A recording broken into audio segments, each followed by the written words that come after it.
The house was supposed to be empty. That was the only reason I agreed to step inside. No tenants. No neighbors. No power, according to the listing. Just an abandoned structure at the end of a dead road, waiting to be inspected before demolition. I remember thinking how quiet it was, too quiet, like the air itself was holding its breath. When I knocked on the door out of habit, I laughed at myself.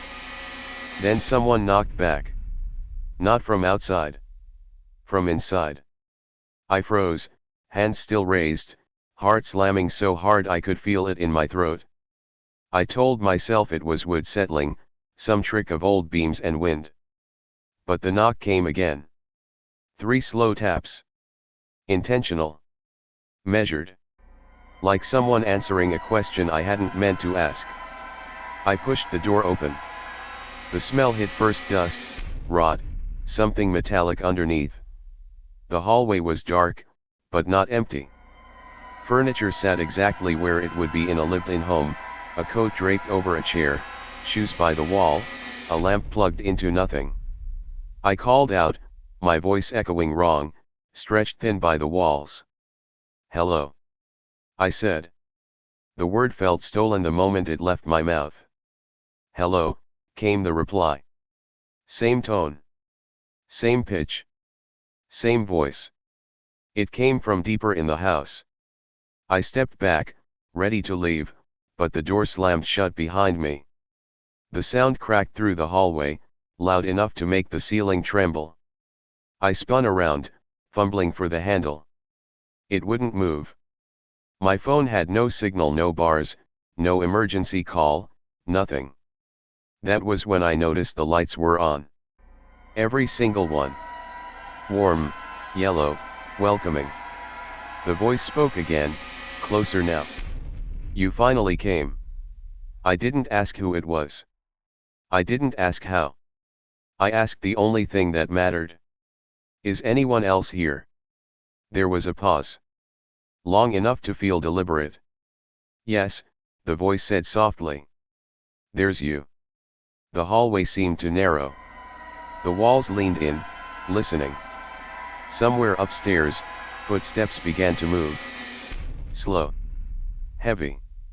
Like someone learning how to walk again. I realized then that the house wasn't abandoned. It was waiting. And by knocking, I hadn't entered it.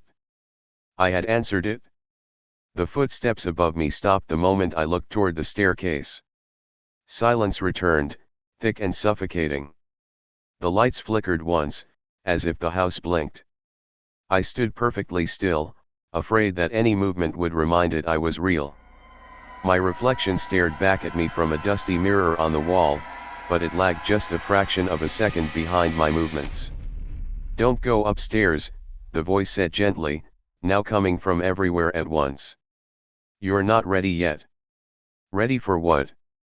I asked, hating how calm I sounded. "For remembering." The stairs creaked anyway. Not from footsteps this time, but from pressure, like something heavy was settling at the top. A shadow spilled down the wall, bending where it shouldn't, stretching too long. The house groaned, pleased, like it had been waiting years for this moment. I backed into the living room, where the furniture was coated in dust except for one chair. That chair was clean. Recently used. A television turned on by itself. No sound. Just static, then an image, the front of the house. Me, standing outside earlier. Knocking. Waiting. On screen, the door opened and no one was there. But I watched myself step inside anyway, smiling, as if relieved. "That's not how it happened," I whispered. The voice hummed, amused. "That's how it always happens." The screen changed. New footage. Different nights. Different people. Each one knocking. Each one entering. None of them leaving. The camera cut to rooms I hadn't seen yet, bedrooms with names carved into the walls, dates scratched deep into the wood. Some names were crossed out. Some weren't finished. My phone buzzed suddenly. One bar of signal appeared, just long enough for a message to load. Unknown contact, you shouldn't have answered. Before I could reply, the floor beneath me shifted. The house exhaled. Walls creaked, rearranging themselves. The hallway I'd come through no longer existed. In its place was a door I hadn't seen before. It was slightly open, light spilling out, warm and familiar. I knew what was behind it before I stepped closer. My childhood bedroom. Same bed. Same posters. Same smell of old books and clean sheets. Sitting on the edge of the bed was someone who looked exactly like me but older, exhausted, eyes hollowed by waiting. "You took too long," he said. "I had to keep the house busy." The lights went out all at once. And the door locked behind me. Darkness didn't last long. The lights came back slowly, room by room, like the house wanted me to adjust. The other me stood and stretched, bones cracking loudly, unnaturally. He smiled, but it never reached his eyes. "Don't worry," he said. "This part always feels worse than it is." "You're not real," I said, though my voice shook. He tilted his head. "Neither are you. Not anymore." The room trembled. The walls pulsed, breathing in rhythm with something deeper beneath the floor. I noticed scratches on my arms, fresh ones I didn't remember getting. Each mark glowed faintly, like they were being written from the inside out. Names. Dates. My name. Today's date. "The house needs occupants," he explained calmly. Voices. Shapes. Responses. That's how it stays standing. "Then let me go," I said. "Take me instead." He laughed softly. I did. Years ago. Memories hit me all at once, standing outside the same house as a child, knocking as a dare. Hearing someone answer. Coming inside. Growing up inside rooms that changed when I wasn't looking. Forgetting the outside world piece by piece. Until I became part of the voice that answered. "You left," he continued. "You escaped when someone else knocked. I stayed behind. Held the place together." The house groaned in agreement. Upstairs, doors began opening. Footsteps multiplied.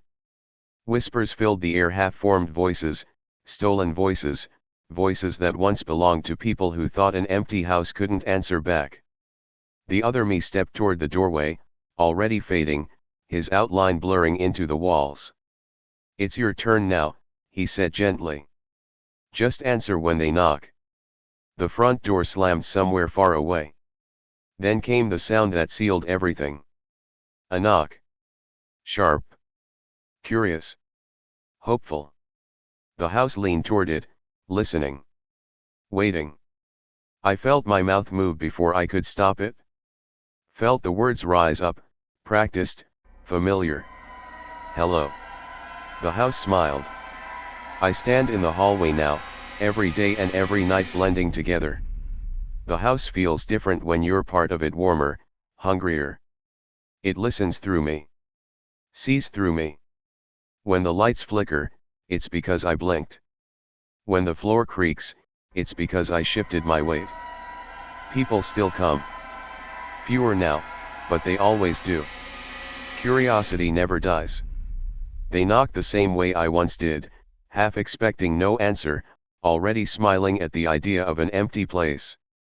The house holds its breath until I speak. Sometimes I try not to. But the house reminds me. It tightens the walls. Lowers the ceiling. Brings out the whispers of those who didn't last long enough to become voices. And eventually, I answer. I always do. Because silence hurts more than surrender. They step inside. They look around. They say the same things. It feels lived in. I thought this place was abandoned. Hello. I guide them gently. I don't rush. The house prefers patience. It likes them calm when the doors rearrange, when the windows stop showing the outside, when their phones lose signal. Fear tastes better when it ripens slowly. Sometimes, late at night, I hear footsteps upstairs and know someone new is learning the layout. Learning how to speak in the house's voice. I wonder which one of them will be me one day. Which knock will finally set me free. Until then, I wait. Because this house was empty once. And it never wants to be again.